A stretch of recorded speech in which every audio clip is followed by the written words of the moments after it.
Hello friends, welcome to ASTA Academy, Advanced Mathematics, and we are into Algebraic Expressions, fifth lecture on exponents, radicals and roots. Okay. Now when we talk of exponents, all right, so this is an exponent, x to the power, let's say m. Okay, so there are two components to the exponents. One is the base, other is called the power. So you know that x is equal to the base here and m is equal to the power. So you may have expressions that involve the exponents, okay? And then there are certain laws, there are certain rules that need to be followed when we are simplifying the expressions involving these exponents, okay?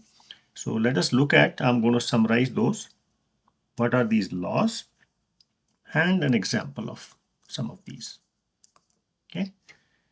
First one of them is, what is x to the power 1?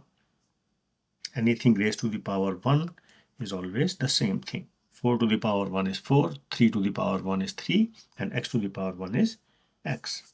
Okay. Example you can write as 4 to the power 1 is equal to 4. Okay. What is x to the power 0? Alright. Always 1. In fact, anything raised to the power 0 is always 1. So 10 to the power 0 is 1. 9 to the power 0 is 1. Okay. Any x to the power 0 is 1, and so on. Okay. Now we come to the multiplication of two expressions with exponents, x to the power m multiplied by x to the power n. Okay. The law states that this will be equal to x to the power m plus n. So thing to note here is that this is the same. The base is same here and the powers are different. So if that is the case, base to the power m plus n. So if you take up an example like f4 to the power 3 multiplied by 4 to the power 8, where base is the same, so you will have base to the power 3 plus 8, which is going to be 4 to the power 11. Simple. Okay. Now this was the multiplication. We can have a situation where we have rational expression m to the x to the power m divided by x to the power n. Here also you have the base is same. Okay. So and things are in division. So now we'll have this is equal to x to the power m minus n.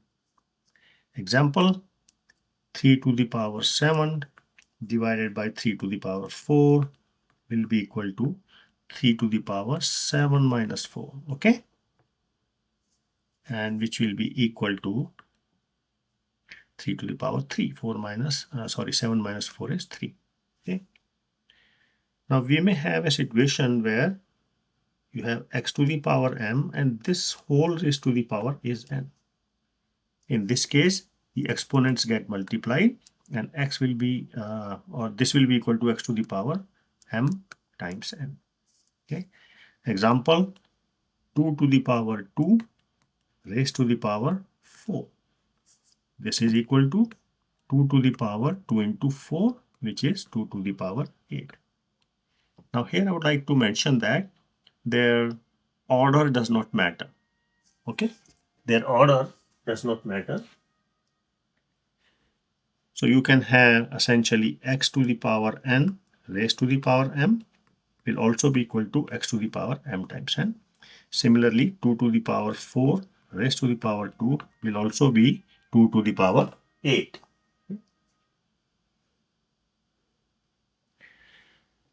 All right, so we continue from here for the next, and the last rule here is x to the power minus m is equal to x to the power minus m is equal to 1 divided by x to the power m. Okay. The example, 2 to the power minus 5 is equal to 1 divided by 2 to the power 5. So these are different types of laws that we need to remember. Okay. Let us look at some examples based on these laws of exponents. What will be minus x square multiplied by minus x raised to the power 5? Okay. It may come as a multiple choice type, or it may come as you have to write it down. Okay. So this is equal to minus x square is as it is, and now you have to first simplify this. What is this? This is minus x multiplied by itself 5 times. So it's an odd number. So minus 1 minus 1 minus 1 multiplied by odd number of times will be equal to minus 1. Alright.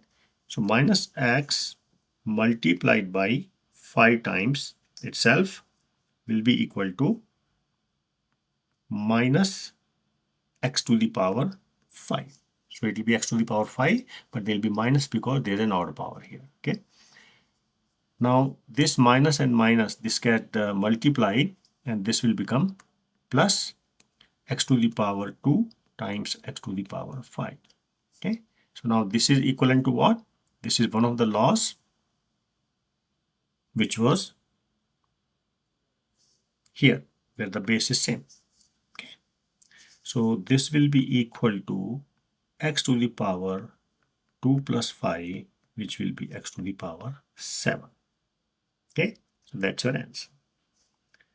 Let us look at another example where you have x to the power 3 raised to the power 2 multiplied by x to the power 5. So two different laws will be applied here. First, same base, twice the power. One is 3, other is 2. So this will be multiplied, and then multiplied by x to the power 5 is there as it is. So this will be x to the power 3 2s are 6 times x to the power 5. Now the bases are same, and they are getting multiplied by different powers. So the rule will apply here, x to the power 6 plus 5, which will be x to the power 11. Okay. So this is about the exponents, and I've taken some simple examples, but some complicated cases may also occur. You can try out some of the practice problems. Okay. Now we come to what are called roots. Okay. Roots. Roots are essentially opposite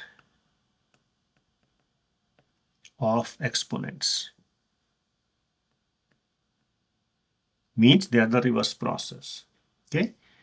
So for example, you say 5 to the power 2, we are squaring it. So the exponent is 2, base is 5. What is this? This is equal to 25, right? Now what will be the square root of 25? This is denoted as square root of 25, second root, and this is taken as 5. Alright, so if you have a square of side 5, its area will be 25. So if you know the area of a square, you need to find the side. So that is when you need to resort to what is called the concept of a square root. Okay. So this was your square root. Similarly, we can have a concept of cube root. Okay. In cube root, you have, let's say, x to the power 3. Now, if you take the 1/3 cube or cube root of this quantity, this will be x3 and the cube root. Okay. Similarly, you can have the fourth root. You have, let's say, b to the power 4. And if you take the fourth root of b to the power 4, it will be b to the power 4 and the fourth root. Okay. It will essentially be x, and this will essentially be b. Okay. Now, in general, what we can say is nth root of a variable it can be written as x to the power 1 by n. All right. So if n is equal to 2, then square root of x is written as x to the power 1 by 2. So basically what we are saying is that the root, whether it is square or cube or n, we are expressing as an exponent. So once we express the roots as exponents, we can use the laws of exponents. That's the advantage. Okay. So another example could be when you have x 3. What is this equal to? This is x to the power 1 by 3, 1/3, or the third root. Okay. This is the third root of x. Okay. What about this? So there is an x square in the root sign and there is a 3 written. So it is the third root of x squared. Okay. This is your x squared to the power 1 by 3. And by the law of exponents, this can be written as x to the power 2 into 1 by 3, which will be x to the power 2 by 3. Okay. Now we can go from here to here also in the opposite direction. Okay. Some of the questions on SAT will ask you to do that. Okay. So when you have x to the power 2 by 3, this can be written as x square to the power 1 by 3. All right. This is the root, third root. So you can denote it as x square and the third root. Okay. Which is again your third root of x squared. Okay.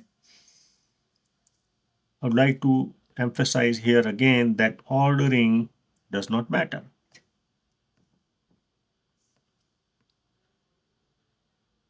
Ordering does not matter.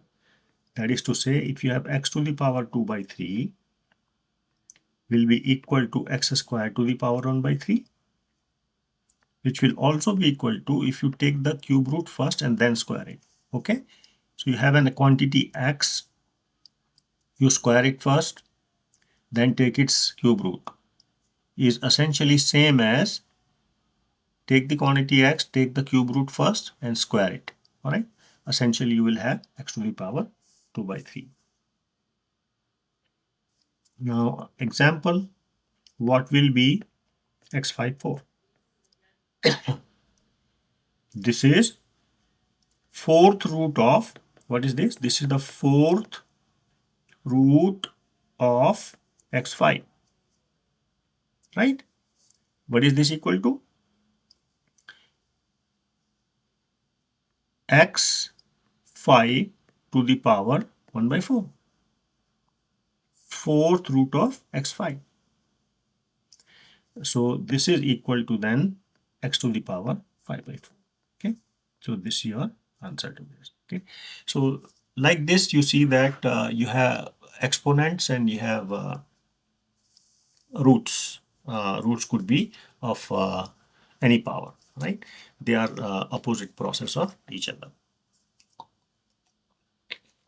I would like to stop here, and with this we complete this section on exponents and roots in radicals, and with this we complete the algebraic expression section.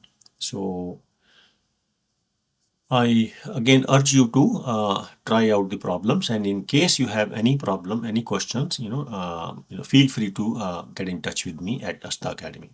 Okay, thank you and good luck.